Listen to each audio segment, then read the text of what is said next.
I still have Okwoluwa Debari, my colleague, with me. But now we are being joined by a sport journalist from Cameroon who's based in South Korea. I'm joined by Valentine Bambot. Thank you so much, Valentine, for joining me on the show today. Thank you so much, Onye. It's always a pleasure being here. A pleasure to have you. I know it's an odd hour right now in South Korea, but so grateful that you could join this conversation because I could see pictures.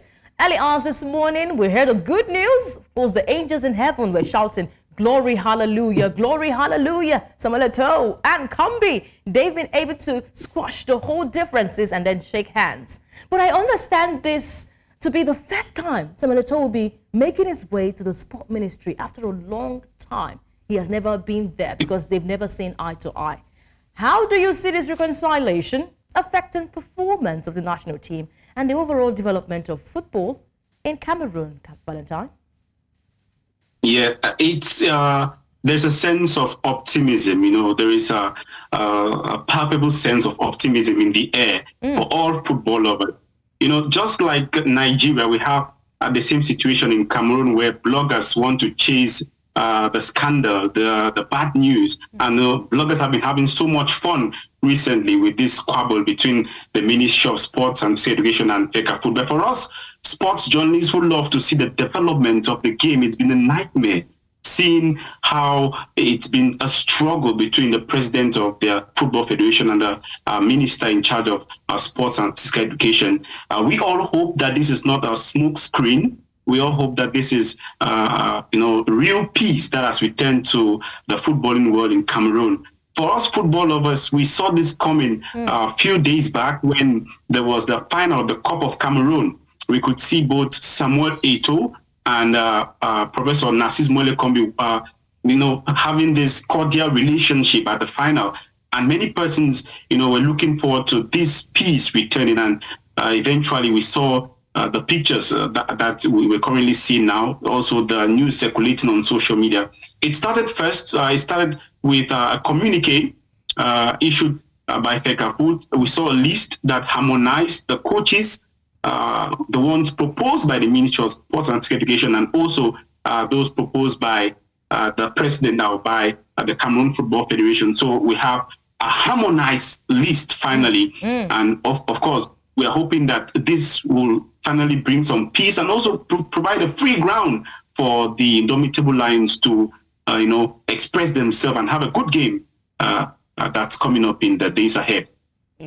All right then. Don't you think this is medicine after death, considering the fact that Samuel Eto'o has been given a ban by FIFA first of all, and then Marc Bryse as well has been given a sanction by the federation. So the federation refuted that sanction, saying no, not coming from them. Yeah, people just raising dust. So I mean, isn't this too late? Doesn't this just seem like medicine after death?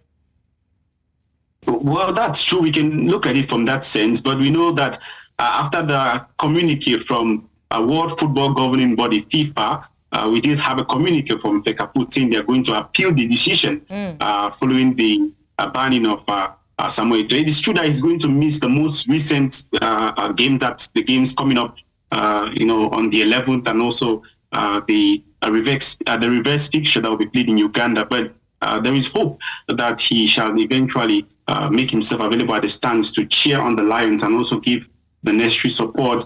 Yes, it's been, back and forth with Samuel Eto'o and Marc Bryse, but we had a spokesperson from the Ministry of Sports who made it very clear that the head coach of the Indomitable Lions was not informed of the decision to harmonize the list. He was only informed after the list had been harmonized, and also being informed about who is going to be his assistant, and also the goalkeeper trainer, the medical staff, and all that. So, there is this, this peace that is returning to the Lions, then this harmonization that is returning to the Lions, then, and which is very, very much essential for growth. A few days back, I think yesterday, we had some players who are already available at the training camp. They already 10 players already made their way. We're expecting more players to come today. The last game Cameroon played,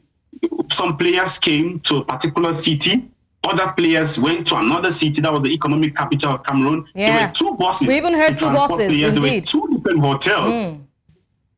Exactly, 2 different hotels. But for the first time in a long while, we have all the players who came to the hotel where they were supposed to be lodged. They had the first training session, and everything is going on smoothly, which is very much essential for the growth of football. All right, yes, I did say that the angels in heaven, they are heaving a sigh of relief, saying, glory, hallelujah, it has come to bear. What we waited for has indeed come. But should this have happened at all? Should there have been a need for this in the first place? I keep asking myself, maybe if the minister had stayed in his own lane and showed a little bit of respect to those who are administering decisions in the Fecafoot, maybe we shouldn't have been here in the first place. What should Samuel Eto'o do after all these shenanigans? What should, where does he stand right now? Well, I think the president of the Football Federation, his hands are somewhat tied because, they appoint the coach, but it is also the football ministry that is in charge of dispersing the money that's paying the coach. So the football association, that's a Cameroon Football Federation, yes, it's capable of organizing games. It's in charge of the organization. It's recognized by FIFA. But when it comes to the payment of the coach, the money is coming from the Ministry of Sports and Physical Education. So it's like one person having the knife and another person having the yam. They must come together. The president of the Football Federation, Samuel Eto'o, cannot walk alone. And I think he has started to recognize that fact. And also the Minister of Sports and Physical Education has also realized that, you can't go shoulder to shoulder with the president of the Cameroon Football Federation. The 2 of you have to come together. The last game Cameroon had, that was match the 2 of the ongoing qualifiers for the AFCON in Morocco. The minister said the games we played in the nation's capital, Yaoundé. And the federation said, we are going to play the game up north in Garoua. And we saw this back and forth going on. Even until the last day, we still saw drama coming in. So I'm happy that both parties, Samuel Eto'o realizing that it is good for peace to reign, and the Minister of Sports realizing that it is good for peace to reign, and both of them coming together, of course, with the interference or with the intervention of the president, the president of the Republic. Okay. And well, hopefully everything goes smoothly from here. But I would say I would give Eto'o his flowers. No, much respect. Much respect indeed. Having to stand your ground, saying, this is my jurisdiction. I am the president of this federation. Of course, I should be able to make my own decision to the growth of the federation. I'm giving him his flowers. Much respect for him, having not to be shoved around by the federation. But do we say that the coast is clear for Marc Bryse right now? Because he was under a lot of pressure. He was the one getting all the bronze, I would say, the bronze from the 2 elephants having to fight. So do we say the coast is clear for Marc Bryse? I would say so. And even in the nexus of all the intricacies, he's been able to do so well. 4 games he's played with the Indomitable Lions of Cameroon, 2 wins, 2 draws, total of 6 goals scored and 2 goals conceded. It's not a bad balance sheet for the head coach, but that was in the midst of the whole brouhaha. That was in the midst of the whole squabble. So the coast is clear now. In the midst of all that, he could get the result. So we're expecting that with calm and serenity, he can do a lot more, much more from Marc Bryse. He has a good assistant, in Martin Tungu Pile, who is right there, the first assistant. David Pagu is also there to assist him, and for the goalkeeper trainers, and the players are also doing well. Brian Buemo has been scoring non-stop for Brentford. He was the player of the month of September. Andrew Onana making stunning saves for Manchester United at the goalpost, and also a list of players goes on and on. With DC United, Boris Eno is there doing so well. But Andrew Onana, I beg your pardon. Andrew Onana was mentioned in the whole of this squabble. The decision about him having to retire, get called by the president, coming back into the national team came up when this reconciliation happened early this morning. What do you think his take is in this situation? The was it the last press conference Cameroon granted after the game? He made it clear, that was the press conference before the game Cameroon had. He made it very clear that the players are only there to respect the decision of the referee.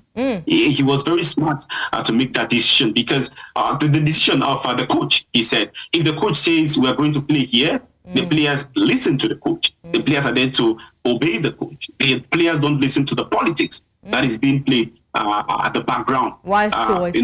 So yeah, it's very wise words coming from Andrew Nana, because he's also been involved in squabbles here and there with the coach, but his relationship with Marc Bryse is quite cordial. Marc Bryse has had very positive comments about him, and also about the other players in the Lions Den. So we're looking forward to an exciting game come the 11th of this month at the Amadou Ahidjo Stadium, which has been a fortress for the indomitable Lions of Cameroon. All right, so you did call it a Lion's Den. It has become a Lion's Den indeed, but there's no Daniel there.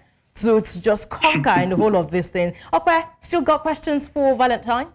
No, not really. I think at this point in time, we just need to, let Marc Bryse do his job, and hopefully, this meeting between Eto'o and the minister, hopefully, is not a smokescreen. Hopefully, it is legitimate. Hopefully, they're on the same page now, and then we can see the best of the indomitable Lions going forward. All right, yes, good words from Okweoluwa there. Thank you so much, Valentine Bambot. I would say go and celebrate, pop all the champagne in the world. There is peace now.